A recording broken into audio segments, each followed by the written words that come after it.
All right, shalom, shalom. First and foremost, before we get started, as always, we're going to give all praises, honor, and glory to Yahweh, Bahashem, Yahweh Shai, Bahashem, Rakakwadash. We're also going to give double honors to the apostles and the elders of Great Millstone. And salutations to all you brothers out there. And we're the brothers from GMS Chicago. All right, I'm Natazakia. It's Brother Lahab. All right, and we're going to do a quick lesson that's based on this post that that you see right here from the Wall Street Journal. All right, and it says here, the rural areas pushing for divorce from democratic cities. Okay, and you have the state of Illinois, you have the state of California, and you have the state of Idaho, okay, where the majority of the state actually wants to break off from the major cities. All right, and we've been saying this for a long time. All right, myself, the Elder Crab, Elder Malcolm, Elder Uriah, different brothers, different apostles. We've been saying for a long time that within these blue states, right, the majority of it is actually really a red state. Yeah. It's just the major cities turn these states, okay, into a democratic state.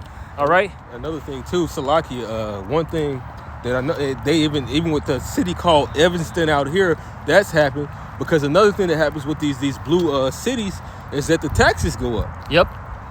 The taxes shoot the fuck up everything, man. Crime. Yep. Taxes. Freakism. Yep. All right. And see, a lot of people, they're getting tired of all these things. All right. And, we're going to speak on Chicago, or Illinois, since we're, from the city of Chicago. And basically, the only blue part of the state of Illinois is the Chicagoland area. Of course, the city of Chicago, what they call the collar suburbs, the suburbs that are real close to the city. And basically the state capital, which is Springfield, and then Champaign, which is basically a college town. Right. But the rest of the entire state is all red. And the second you get about, give or take about 45 to an hour outside of downtown Chicago, you start seeing the vibration change. Like even where I'm at, you can walk down my area and just see a bunch of Trump flags, veterans, those veteran flags, Second Amendment flags, all that stuff. And I believe that plays into the Roman patrician. You had the plebeians and the patricians. I believe the patricians were more so for the common folk. Because when you think about the blue states or the blue mindset, who's mainly behind it? It's someone who's in college that's not really dealing with a common lifestyle of having children and having a family. Mm-hmm. And then it's the filthy rich that can afford to do these things. So they're not really dealing with life, And that's the issue that is being faced in most states, man, where people are feeling, the average hardworking citizen is feeling like their back is against the wall 24/7. Like the brother said, crime shoots up, prices shoot up, all right? Everything that weirdos shoot up, it just goes to shit. And it's not a decent form of living, or that will even build any nation. But we're going to get these scriptures now. We can get a Kingdom Divided. I'll get that one. What do you have? I got that scripture called for in 2nd Ezra. Yeah, get that, and I'll get the Kingdom Divided.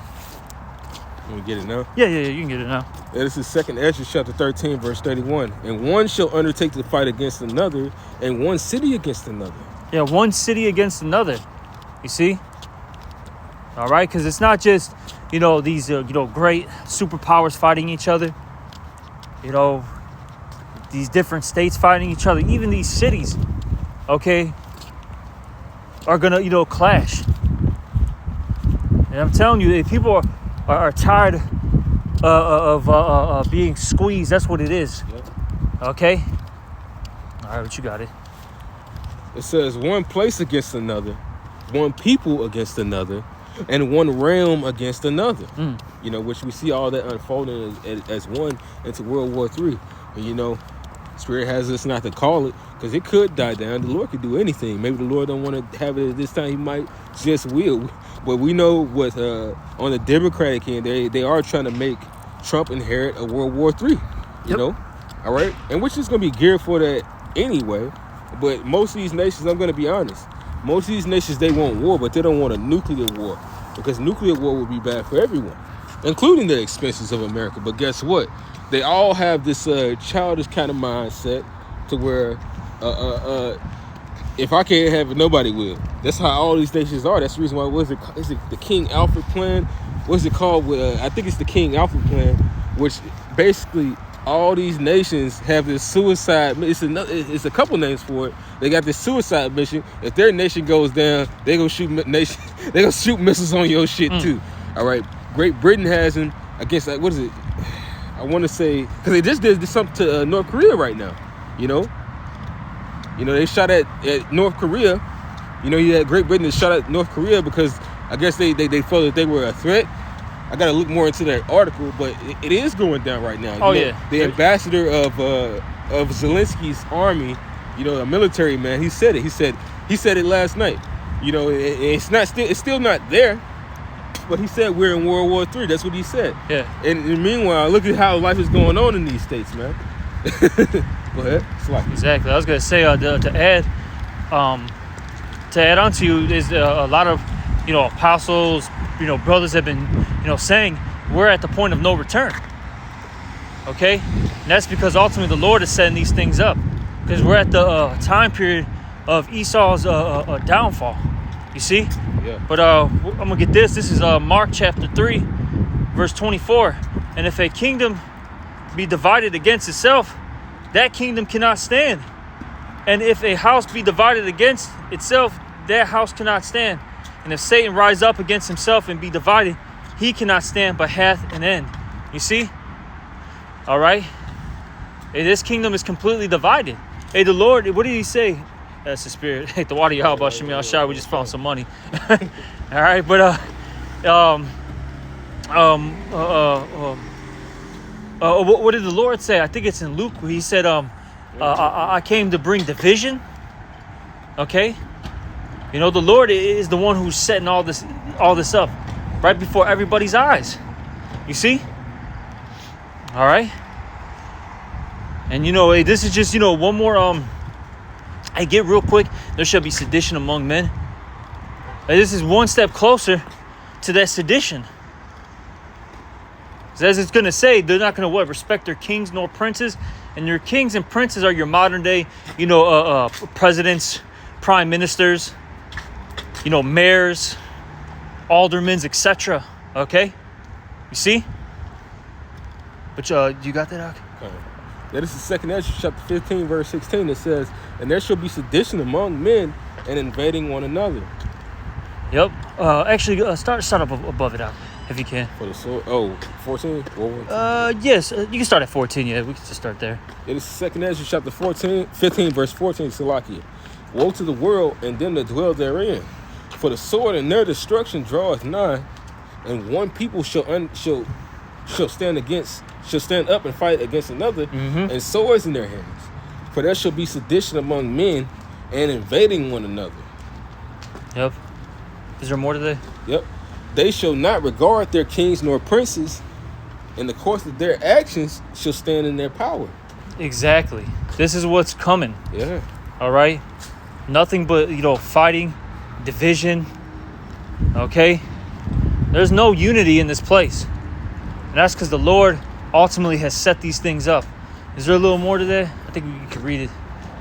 Verse 17, a man shall desire to go into a city and shall not be able. Exactly, because eventually they're going to implement martial law. And you see the elites, they want the people to be in this spirit of, division, this spirit of sedition. So it gives them the justification to do the things they actually want to do. All right? And keep going, Ak. Finish it off. It says, for because of their pride, the cities shall be troubled, the houses shall be spoiled, and men shall be afraid. Yep, exactly. And all this is coming to this world because of the pride. All right, is there any more? I think there's one more verse. For because of... Where are we at? This is verse 19. Yep. It says, a man shall have no pity upon his neighbor. Yep. A man shall have no pity upon his neighbor, but shall destroy their houses with the sword. and spoiled.